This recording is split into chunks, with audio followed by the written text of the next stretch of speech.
¿Cómo lograr ser más efectivo en mi vida personal y en la vida de cuerpo de la iglesia? ¿Cómo ganar almas? ¿Cómo hacer discípulos? ¿Cómo hacer que la persona visite más la iglesia local? Pero aún mucho más allá. ¿Cómo llevar a las personas a Cristo de tal manera que puedan quedarse? Que no decidan regresar atrás, que no decidan regresar otra vez al mundo y su placer. Este video va con la intención de ayudarte. Este es un video que va muy específicamente para un tipo de persona, Aquellos que tienen pasión, aquellos que quieren ganar alma, aquellos que quieren hacer discípulos, aquellos que quieren encontrar seguidores, aquellos que quieren llevar personas a Cristo. Este video es para ese tipo de hombre y de mujer que quieren trabajar en la viña, que quieren involucrarse, pero que no saben cómo hacerlo. Y quiero hablarte un poquito sobre cómo lograr ser más efectivo en la vida cristiana y personal. Y yendo a las escrituras, vamos a tomar a Jesús y vamos a tomar a algunos hombres del libro de los Hechos como el modelo de cómo lograr ser efectivo. Esto no es un video motivacional. Aquí no hay 7 llaves secretas, aquí no hay 7 misterios, aquí no hay una varita mágica. En todos estos principios que vamos a enseñar de cómo lograr ser más efectivo en nuestra vida cristiana personal y cómo aportar a la iglesia local, cómo aportar al cuerpo, tú también tienes que accionarte. Esto no es que esto va a funcionar por un decreto, por un declaro, porque no funciona así. Número 1. Primer principio, ser consciente de que eres enviado de Dios, instrumento de Dios para bendición a tu vida personal, a los tuyos y a los de afuera. Número 1, tienes que concientizarte y creer y vivir que tú eres enviado de Dios o enviada de Dios para hacer de bendición a tu persona, a los tuyos y también a los de afuera.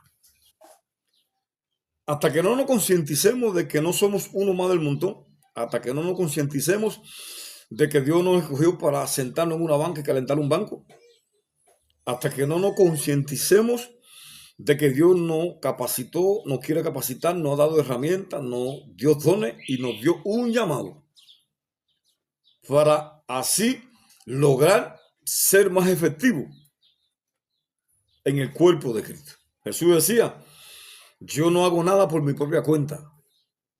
Jesús constantemente le estaba diciendo allí a los fariseos en el Evangelio según San Juan. Usted puede buscar allí Juan capítulo 1, versículo 6. Lo voy a buscar de una manera rápida para leérselo, porque quiero que usted se quede con una experiencia, es decir, de las Escrituras. Juan 1:6 dice la Biblia, aquí está, un hombre enviado de Dios, el cual se llamaba Juan. Aquí refiriéndose a Juan el Bautista, el profeta. Juan el Bautista era consciente, y Juan, el que recoge, el que escribe el libro del Evangelio, el Evangelio de Juan, hace énfasis.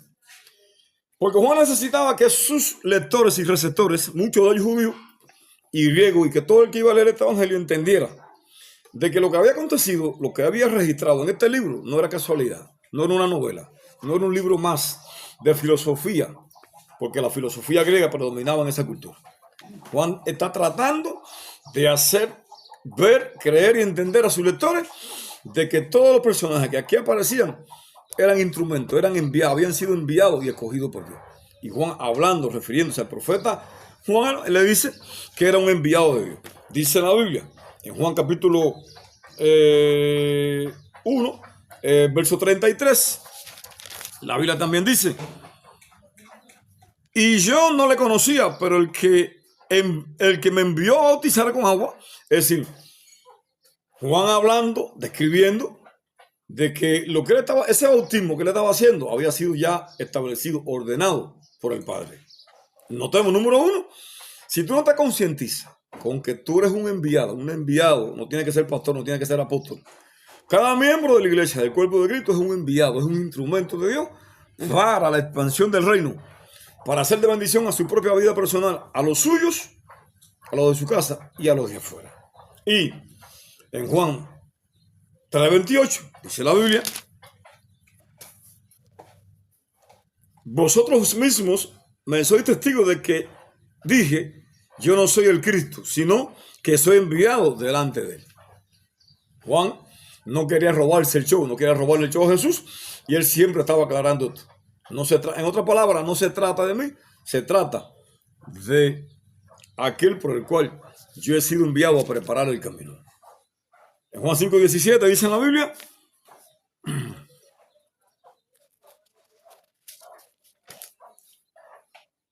y Jesús le respondió, mi Padre hasta ahora trabaja y yo trabajo. Y en Juan 7:29, la Biblia dice también: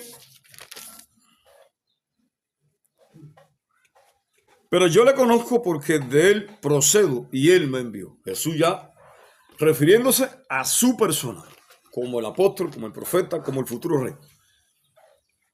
Jesús siempre se concientizó de que él fue enviado del Padre. ¿Por qué necesitamos concientizarnos con esto? Porque hasta que tú no entiendas de que tú eres enviado de Dios, cuando empiecen a atacarte, cuando empiecen a cuestionar tu llamado y tu ministerio, te vas a frustrar, te vas a decepcionar y vas a abandonar. Porque yo necesito entender y reconocer y tener esa revelación, esa fe de que yo soy enviado de Dios. Porque esa es una de las cosas que me va a ayudar a perseverar. Va a mantener mi fe enfocada en el ministerio. Y no importa si la gente se convierten o no se convierten. No importa si la gente me sigue o no me siguen.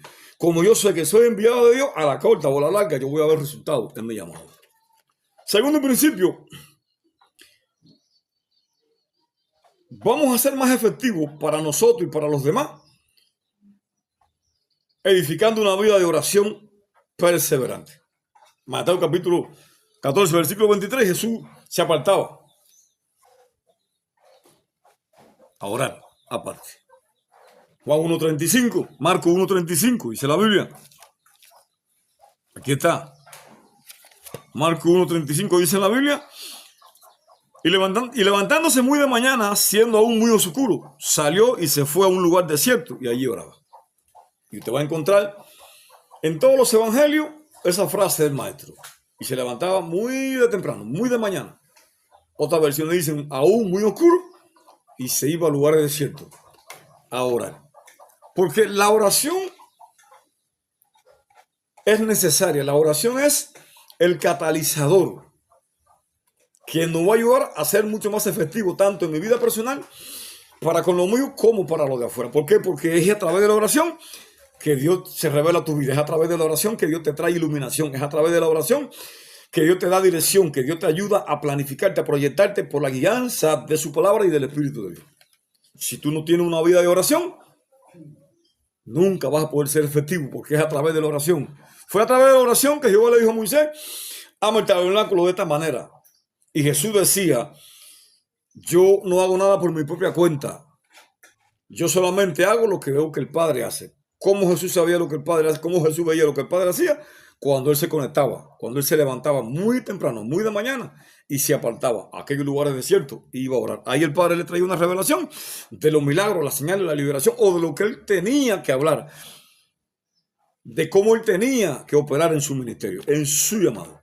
Entonces, la oración es central, es clave, es algo muy relevante en si yo quiero ser efectivo en mi llamado, en mi vida cristiana, en mi ministerio. Yo tengo que concientizarme y tengo que profundizar, sumergirme un poquito más en ese lugar secreto de la oración. En el libro de Lucas, capítulo 11, versículo 1, los discípulos ahí le hacen una de las peticiones más importantes a Jesús: Señor, enséñanos a orar. Señor, enséñanos a orar. Es decir, que ya los discípulos habían entendido de que la oración era un factor clave para que ellos pudieran ser más efectivos en la misión que más adelante se le iba a delegar. Y ellos, me imagino yo que guiados por el Espíritu Santo, quisieron vieron algo diferente, vieron la efectividad del ministerio de Jesús y entendieron de que la oración era parte del éxito, de la efectividad del maestro. Y por eso ellos le dicen a Jesús: Señor, enséñanos a orar. Creo que una de las oraciones que debiéramos de rescatar para este tiempo es que cada vez que vayamos sobre nuestra rodilla, decirle al Espíritu Santo: enséñanos a orar, como oró Jesús. Enséñanos a escuchar tu voz, enséñanos a ser sensible, a olfatear, buscar, visualizar tu dirección, tu guianza. Porque cuando usted vaya, cuando usted camine al unísono con el Espíritu Santo, Él no te va a llevar a fracasar. El Espíritu Santo nunca te va a llevar a fracasar. Tercer principio: salir de tu comodidad, salir de las cuatro paredes de la iglesia local, salir de tu casa. No va a ser efectivo mientras tú estés empantanado entre las cuatro paredes de tu rancho. No vas a ser efectivo mientras tú estés parado frente al televisor, deleitándote en novelitas mundanas. No vas a ser efectivo mientras tú vives 24 horas conectado con las redes sociales. No vas a ser efectivo a no ser que tú decidas salir de tu confort, salir de esa comodidad. Éxodo 19, 17, y Moisés sacó al pueblo del campamento y lo llevó al pie del monte, porque allí se estaba mostrando la gloria. Si tú no sales del confort de tu comodidad espiritual y física, nunca vas a ser testigo, nunca vas a poder ser efectivo. Vuelvo a repetirte. Éxodo 19, 17, y Moisés sacó al pueblo del campamento, de su comodidad, de su confort físico, emocional, espiritual, y lo llevó al pie del monte, porque allí se estaba manifestando su gloria.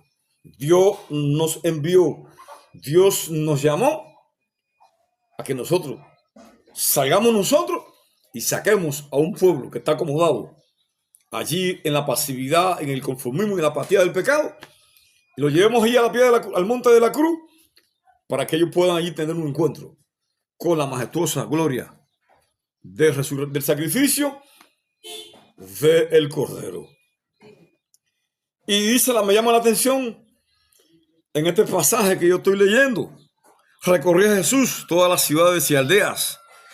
Es decir, Jesús no era un pastor que se quedaba acomodado entre las cuatro paredes de su casa.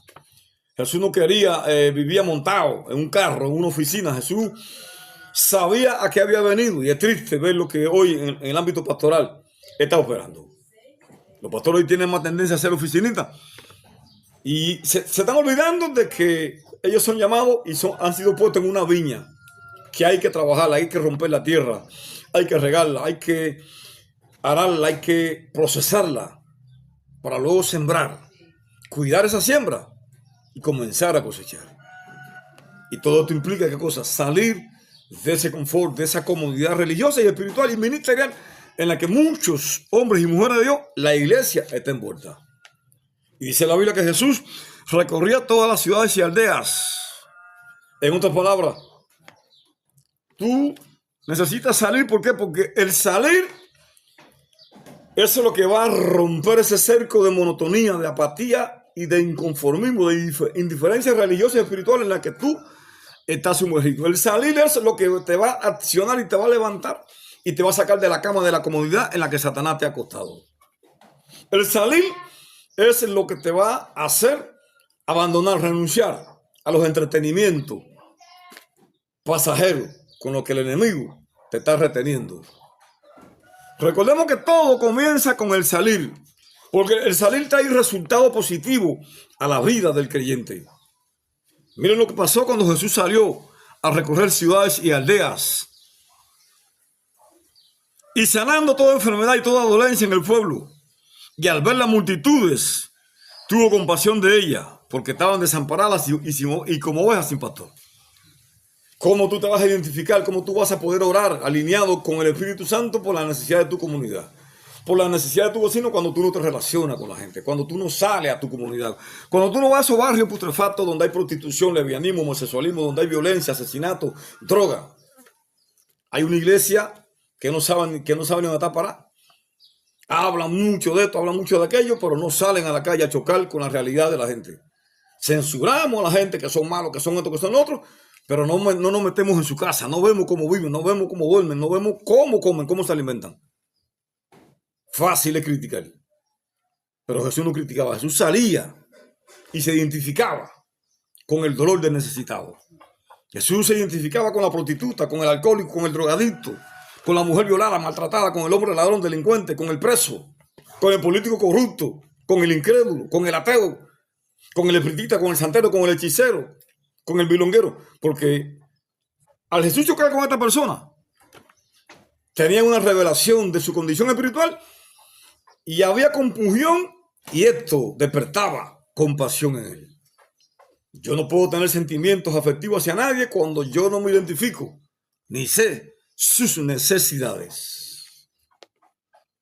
Si tú no sales, nunca vas a experimentar este tipo de compasión. Y sin compasión no hay salvación, no hay liberación, no hay redención. Porque es el salir me hace ver, y el ver toca, despierta mi compasión, mi sensibilidad, desbarata toda dureza, desbarata toda mentalidad, toda una estructura de mentalidad diferente a la que yo creía. Y ya yo comienzo a pensar y a ver diferente. Porque ya empiezo a ver a la manera de como Dios ve, y empiezo a pensar y a sentir como Dios piensa y siente. Me llama la atención y es gracioso esto que te voy a decir. Tiene un poco de... Yo esta mañana lo analizaba. Dice la Biblia que en medio de un avivamiento del Pentecostés, Felipe sale rumbo a Samaria. El Espíritu Santo lo lleva rumbo a Samaria. Y cuando Felipe llegó a Samaria, allí había una necesidad comunal, había una necesidad tremenda. Había un hechicero allí que tenía engañado a Samaria completa, allí la tenía esclavizada, la tenía en oscuridad y en tiniebla. Y Felipe llega allí, un diácono, un simple diácono llega allí, que se convierte en el primer evangelista ordenado, reconocido por las escrituras. Y Felipe llega a Samaria allí porque salió del confort, salió del ambiente del avivamiento del Pentecostés. Me parece que Felipe se entendió de que habían otras necesidades y que ya allí había demasiada gente. Eso está pasando hoy con la iglesia. Todo lo queremos hacer dentro de la iglesia. Y todo se hace para los miembros de la iglesia. Y actividad para la iglesia. Y visita extranjero para la iglesia. Y esto para la iglesia. Pero el de afuera, no nos acordamos del de afuera. Pero no tiene que ver con el modelo bíblico. Porque en los tiempos de Jesús no había iglesia, no había templo. Por eso que la iglesia del primer siglo creció como creció. La iglesia ahora se acomoda en sus edificios y todo lo que hace la iglesia es para sí misma. Felipe sale rumbo a Samaria y se encuentra allí una prisión espiritual. El Espíritu Santo se manifiesta y aquel hombre que había engañado allí de diferentes maneras es confrontado. La mentira se desbarata, el reino de la tiniebla se desarma y el reino de Dios se establece allí a golpe de poder por un hombre que decidió salir de un avivamiento a donde no había nada. Hoy tenemos una pila de gente en las iglesias que nada más que viven corriendo atrás del extranjero, atrás de que no sé quién viene a predicar no sé quién, y no nos damos cuenta que eso no tiene que ver con el diseño bíblico. El diseño bíblico es: vamos a ir donde nadie quiere ir. Felipe fue a Samaria y Dios lo honró y lo respaldó. Milagros, señales, y se desata un avivamiento. El hombre que renunció a un avivamiento, Dios le da un avivamiento. Pero miren qué cosa más tremenda. Dios lo saca de ese avivamiento para llevarlo al desierto donde había necesidad espiritual, donde había un hombre, un etíope, que más adelante iba a llevar el evangelio a Etiopía. Entonces, Felipe es el modelo del hombre que no está buscando ser reconocido, que no está buscando la última moda. Dios lo saca del avivamiento de Pentecostés, produce un avivamiento a través de él en Samaria, lo saca del avivamiento de Samaria y lo lleva al desierto. La gente hoy no quiere salir. La gente quiere vivir rodeado de multitudes. Nadie quiere ir a predicarle a una persona. Ahora, adelantando, Hechos 16:33, Pablo salió de su confort, comodidad, y fue a donde había necesidad. Pablo estaba predicando el evangelio y en Hechos 16:33 sale guiado por el Espíritu Santo, porque hay un secreto. Deja que el Espíritu Santo sea el que te saque. Cuando Él te saque, Él te va a llevar a un lugar de necesidad. Y allí estaba Lidia. Pablo le habla del evangelio.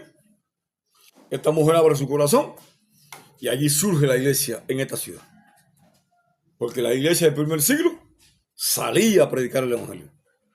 La iglesia del primer siglo se identificaba con las necesidades de la comunidad. Dice la Biblia,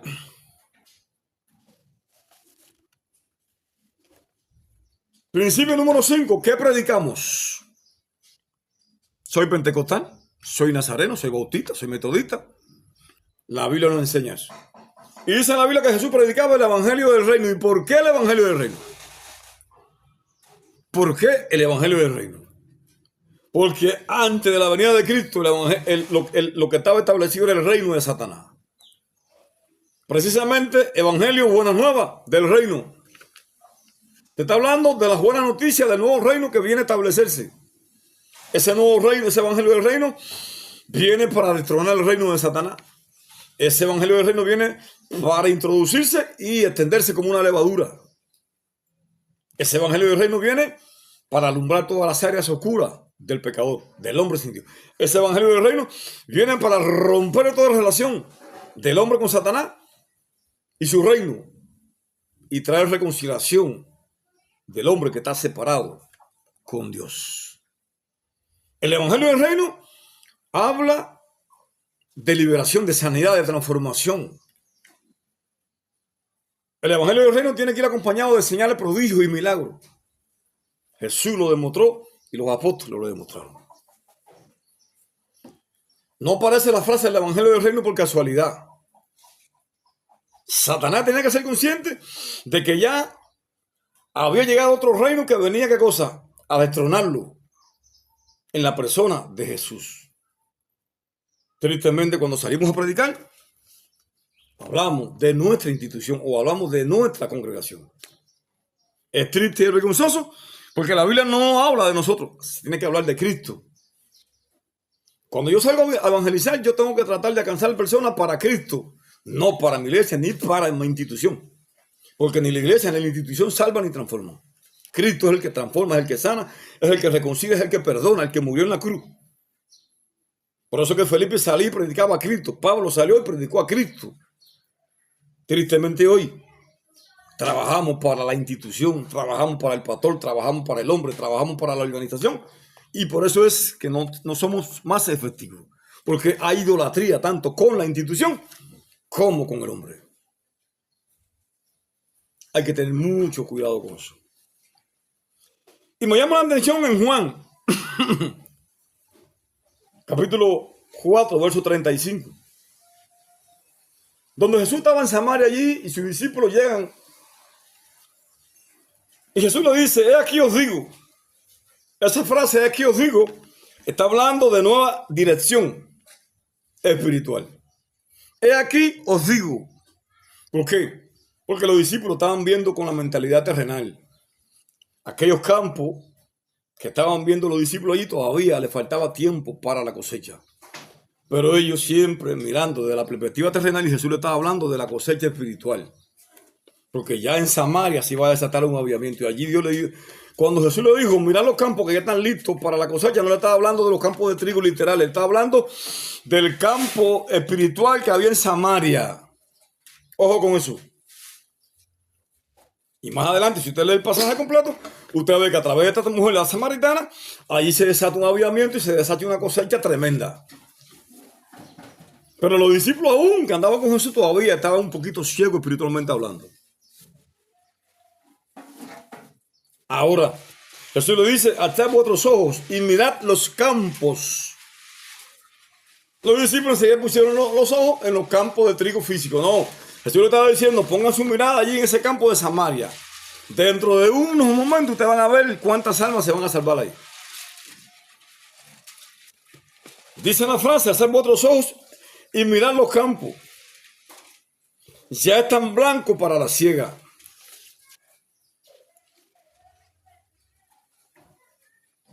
Ya están blancos para la siega.